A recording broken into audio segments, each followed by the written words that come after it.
Tariff की जंग छोड़िए, काबुल वाले तालिबान ने दिल्ली में कर दिया ऐसा धमाका, सुनकर रावलपिंडी से बीजिंग तक मच गया हड़कंप। सरहद पर तोपें ताने खड़ा था पाकिस्तान, उधर चुपके से भारत के साथ बड़ी डील सेट कर चुका तालिबान, चीन को भनक तक नहीं लगी। ड्यूरंड लाइन पर मची थी तबाही, इधर रायसीना हिल पर हो रही थी भाईचारे की बात। भारत ने बिना गोली चलाए दुश्मन के घर में लगा दी सेंध। चीन के अरबों डॉलर के निवेश पर फिर गया पानी, भारत की एक हां के लिए तरसते तालिबान ने खोली दोस्ती की नई तिजोरी। दुनिया इस वक्त अमेरिका और चीन के बीच चल रही ट्रेड वॉर और टैरिफ की खबरों में उलझी हुई है, लेकिन किसी ने ध्यान नहीं दिया कि भारत की नाक के नीचे राजधानी दिल्ली के बेहद सुरक्षित गलियारों में एक ऐसी मुलाकात हुई है जिसने दक्षिण एशिया की जियोपॉलिटिक्स में भूचाल ला दिया है।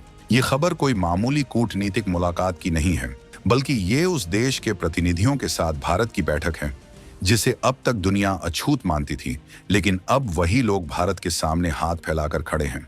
जब पाकिस्तान अपनी सीमाओं पर इन्हीं लोगों से लड़ रहा है, जब चीन अपने खजाने का मुंह खोलकर भी इनका भरोसा नहीं जीत पाया, तब भारत ने एक ऐसा साइलेंट गेम खेला है जिसकी गूंज इस्लामाबाद के सत्ता के गलियारों में मातम की तरह सुनाई दे रही है। ये कहानी किसी हथियार की खरीद फरोख्त की नहीं, बल्कि उससे भी बड़े एक ऐसे रणनीतिक गठजोड़ की है जो पाकिस्तान को सैंडविच बना देगा। सोचिए, जिस देश को पाकिस्तान ने अपने स्ट्रेटेजिक डेप्थ के तौर पर पाला पोसा था, आज वही देश पाकिस्तान की छाती पर मूंग दलते हुए भारत के साथ कदम अताल करने को तैयार है। आखिर बंद कमरे में क्या बातें हुई? क्यों अचानक काबुल के हुक्मरानों को भारत की याद आई? क्या भारत ने अपनी पुरानी नीति बदल दी है? और इस नई दोस्ती से पाकिस्तान के अस्तित्व पर क्या खतरा मंडराने वाला है? इन सारे सवालों के जवाब हम आपको इस वीडियो में आगे देने वाले हैं, क्योंकि ये खेल बहुत गहरा है और इसके खिलाड़ी बहुत मंझे हुए हैं।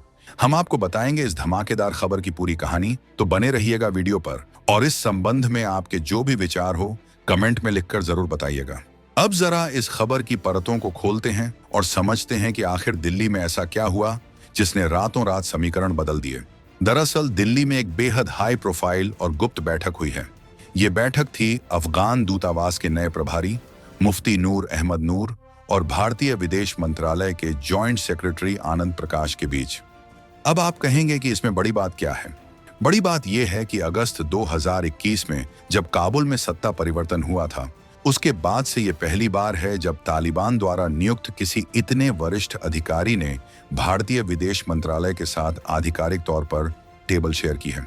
वो तस्वीर जो अब सोशल मीडिया पर वायरल हो रही है, जिसमें मुफ्ती नूर और भारतीय अधिकारी एक साथ बैठे हैं, वो सिर्फ एक फोटो नहीं है, वो पाकिस्तान के गाल पर एक जोरदार तमाचा है। इस बैठक में जो एजेंडा था वो और भी ज्यादा चौंकाने वाला है। यहाँ सिर्फ औपचारिक दुआ सलाम नहीं हुई, बल्कि बात हुई है व्यापार को बढ़ाने की, बात हुई है वीजा प्रक्रियाओं को आसान करने की, और सबसे बड़ी बात भारत और अफगानिस्तान के बीच राजनीतिक और आर्थिक संबंधों को एक नए लेवल पर ले जाने की। दूतावास ने खुद अपने आधिकारिक हैंडल से इस बैठक की जानकारी दी, जो ये साबित करता है कि काबुल के शासक अब दुनिया को और खास तौर पर पाकिस्तान को यह दिखाना चाहते हैं कि उनके पास भारत जैसा शक्तिशाली विकल्प मौजूद है। ये बैठक ऐसे समय में हुई है जब पाकिस्तान और अफगानिस्तान के बीच के रिश्ते अपने इतिहास के सबसे बुरे दौर से गुजर रहे हैं। पाकिस्तान ने सोचा था कि काबुल में उसकी कठपुतली सरकार होगी, लेकिन आज वही काबुल पाकिस्तान की आंख में आंख डालकर बात कर रहा है और मदद के लिए दिल्ली की तरफ देख रहा है। ये भारत की कूटनीति का वो मास्टर स्ट्रोक है जहां हमने बिना अपनी सेना भेजे, बिना शोर मचाए, अपने सबसे बड़े दुश्मन के पिछवाड़े में अपनी मजबूत पकड़ बना ली है। अब जरा इस समीकरण को पाकिस्तान के नजरिए से देखिए तो आपको समझ आएगा कि रावलपिंडी में इस वक्त हड़कंप क्यों मचा हुआ है। पाकिस्तान का हमेशा से एक सपना था, स्ट्रैटेजिक डेप्थ। उसका मानना था कि अगर कभी भारत से युद्ध हुआ तो अफगानिस्तान उसका सुरक्षित ठिकाना बनेगा। उसने दशकों तक इसी गलत फहमी में वहां के गुटों को पाला, उन्हें ट्रेनिंग दी, उन्हें पनाह दी। लेकिन कहते हैं ना कि अगर आप अपने घर के पीछे सांप पालेंगे तो वो सिर्फ पड़ोसी को नहीं काटेगा, एक दिन आपको भी डस लेगा। आज वही हो रहा है। पाकिस्तान की पश्चिमी सीमा यानी ड्यूरंड लाइन पर रोज गोलीबारी हो रही है, पाकिस्तान के सैनिक मारे जा रहे हैं और टीटीपी जैसे संगठन पाकिस्तान की नाक में दम किए हुए हैं। ऐसे नाजुक वक्त में जब पाकिस्तान उम्मीद कर रहा था कि काबुल के शासक उसके सामने घुटने टेकेंगे, काबुल ने अपना रुख दिल्ली की तरफ मोड़ लिया है। पाकिस्तान के लिए ये किसी डरावने सपने से कम नहीं है कि उसके दो दुश्मन, पूरब में भारत और पश्चिम में अफगानिस्तान, अब हाथ मिला रहे हैं। इसे जियोपॉलिटिक्स की भाषा में एनसर्कलमेंट यानी घेराबंदी कहते हैं। भारत के साथ तालिबान का ये बढ़ता हुआ जुड़ाव पाकिस्तान को ये साफ संदेश है कि अब वो दक्षिण एशिया का ठेकेदार नहीं रहा। अफगान अधिकारी मुफ्ती नूर का दिल्ली में भारतीय अधिकारियों के साथ बैठकर अफगान छात्रों, व्यापारियों और मरीजों की समस्याओं पर बात करना ये दिखाता है कि वहां की जनता और वहां के शासक दोनों ही पाकिस्तान से उब चुके हैं और भारत को एक भरोसेमंद साथी के रूप में देख रहे हैं। पाकिस्तान ने वहां सिर्फ विनाश भेजा, जबकि भारत ने वहां संसद बनाई, बांध बनाए, स्कूल बनाए और जब वहां के लोग भूखे मर रहे थे तो भारत ने गेहूं और दवाइयां भेजी। आज उसी सॉफ्ट पावर का नतीजा है कि बंदूक के दम पर राज करने वाले भी भारत की विकास की भाषा समझने लगे हैं। लेकिन इस कहानी में एक और खिलाड़ी है जो पर्दे के पीछे से सब देख रहा है और वो है चीन। चीन ने पिछले कुछ सालों में अफगानिस्तान के प्राकृतिक संसाधनों, खास तौर पर वहां के लिथियम और तांबे के भंडारों पर गिद्ध जैसी नजरें गड़ा रखी हैं। उसने काबुल के नए शासकों को लुभाने के लिए अरबों डॉलर के वादे भी किए, अपनी कंपनियों को वहां भेजा, लेकिन जमीनी हकीकत यह है कि चीन वहां सुरक्षा देने में नाकाम रहा है। काबुल के शासक जानते हैं कि चीन की दोस्ती कर्ज के जाल वाली दोस्ती है, जबकि भारत की दोस्ती सहयोग वाली है। भारत के पास चाबहार पोर्ट जैसा तुर्क का इक्का है। अफगानिस्तान एक लैंडलॉक देश है, यानी उसके पास समंदर नहीं है। अब तक वो अपने व्यापार के लिए पूरी तरह पाकिस्तान के कराची पोर्ट पर निर्भर था और पाकिस्तान इसका फायदा उठाकर उन्हें जब चाहे ब्लैकमेल करता था। कभी ट्रक रोक देता, कभी टैक्स बढ़ा देता। लेकिन भारत ने ईरान के रास्ते चाबहार पोर्ट को विकसित करके अफगानिस्तान को पाकिस्तान की इस गुलामी से आजादी दिलाने का रास्ता दिखा दिया है। मुफ्ती नूर और भारतीय विदेश मंत्रालय की बैठक में जब व्यापार बढ़ाने की बात होती है तो उसका सीधा कनेक्शन इसी चाबहार पोर्ट और मध्य एशिया तक भारत की पहुंच से है। भारत अफगानिस्तान को एक गेटवे की तरह इस्तेमाल करना चाहता है, जिससे वो मध्य एशिया के तेल और गैस से समृद्ध देशों तक अपनी पहुंच बना सके। और अफगानिस्तान को क्या चाहिए? उसे चाहिए अपनी अर्थव्यवस्था को चलाने के लिए पैसा, इंफ्रास्ट्रक्चर और दुनिया में थोड़ी बहुत स्वीकार्यता। और वो जानता है कि इस क्षेत्र में भारत ही एकमात्र ऐसी शक्ति है जो बिना उसकी अंदरूनी राजनीति में दखल दिए उसे ये सब मुहैया करा सकता है। इसलिए चीन की चेकबुक डिप्लोमेसी के सामने भारत की पार्टनरशिप डिप्लोमेसी भारी पड़ती दिखाई दे रही है। चीन चाहता था कि पाकिस्तान के साथ मिलकर वो भारत को अफगानिस्तान से बाहर कर दे, लेकिन 2025 आते आते पासा पूरी तरह पलट चुका है। अब भारत वहां मुख्य भूमिका में है और चीन पाकिस्तान की जोड़ी साइडलाइन होती दिख रही है। इस बैठक के मायने और भी गहरे हैं। भारत ने अभी तक आधिकारिक तौर पर तालिबान सरकार को मान्यता रिकॉग्निशन नहीं दी है। दुनिया के ज्यादातर देशों की तरह भारत भी वेट एंड वॉच की नीति अपना रहा था, लेकिन इस बैठक ने यह साफ कर दिया है कि भारत अब व्यावहारिकता की नीति पर चल रहा है। इसका मतलब है जो सत्ता में है उससे बात करो, अपने राष्ट्रीय हितों को साधो, चाहे वो कोई भी हो।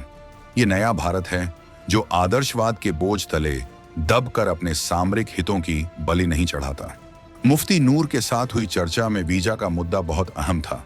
हजारों अफगान छात्र भारत में पढ़ते थे, कई व्यापारी भारत से माल ले जाते थे और सैकड़ों मरीज इलाज के लिए दिल्ली आते थे। 2021 के बाद से ये सब ठप पड़ा था। अब अगर भारत वीजा प्रक्रिया को फिर से शुरू करता है या आसान बनाता है तो इसका सीधा असर अफगानिस्तान की आम जनता पर पड़ेगा। वहां के बाजारों में जब भारतीय सामान दिखेगा, वहां के अस्पतालों में जब भारतीय दवाइयां पहुंचेंगी, तो भारत के प्रति सम्मान और बढ़ेगा। और यही वो चीज है जिससे पाकिस्तान सबसे ज्यादा चिढ़ता है। पाकिस्तान ने हमेशा कोशिश की है कि अफगानिस्तान में भारत का प्रभाव जीरो हो जाए। उसने भारतीय दूतावासों पर हमले करवाए, दुष्प्रचार किया, लेकिन आज नतीजा सिफर है। अफगान दूतावास का खुद आगे बढ़कर इस बैठक की जानकारी देना, सोशल मीडिया पर फोटो डालना, ये एक तरह का कूटनीतिक बयान है। ये बयान है कि हम भारत के साथ हैं। और जब काबुल दिल्ली के साथ खड़ा होता है तो इस्लामाबाद की रातों की नींद उड़ना लाजमी है। ये भारत की सुरक्षा के लिए भी बहुत जरूरी है। अगर काबुल में भारत का प्रभाव रहेगा तो कश्मीर में गड़बड़ी फैलाने वाले गुटों पर लगाम कसी जा सकेगी। भारत अपनी सुरक्षा को सुनिश्चित करने के लिए दुश्मन के घर के अंदर अपने दोस्त बना रहा है और ये चाणक्य नीति का सबसे बेहतरीन उदाहरण है। इस पूरी घटनाक्रम से एक बात शीशे की तरह साफ हो गई है पाकिस्तान की जिहाद पॉलिसी उसी पर बैकफायर कर गई है, जबकि भारत की विकास पॉलिसी रंग ला रही है।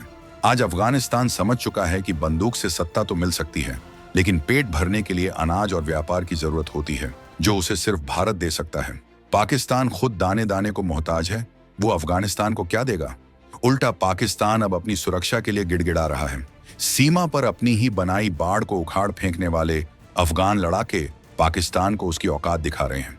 ऐसे में भारत का शांत रहकर धीरे धीरे अपने कदम बढ़ाना एक बहुत ही सधी हुई रणनीति है।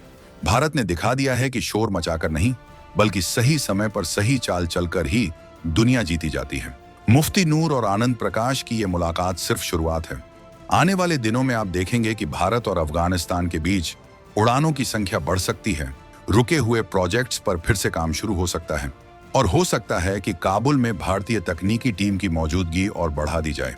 ये सब कुछ पाकिस्तान के सीने पर सांप लौटने जैसा होगा। जो देश भारत को 1000 जख्म देना चाहता था, आज वो खुद 1000 जख्मों से चूर है, और भारत उसके पड़ोस में बैठकर उसके पूर्व दोस्तों के साथ चाय की चुस्कियां ले रहा है। इसे ही कहते हैं वक्त का पहिया। 2025 का भारत किसी के सर्टिफिकेट का मोहताज नहीं है।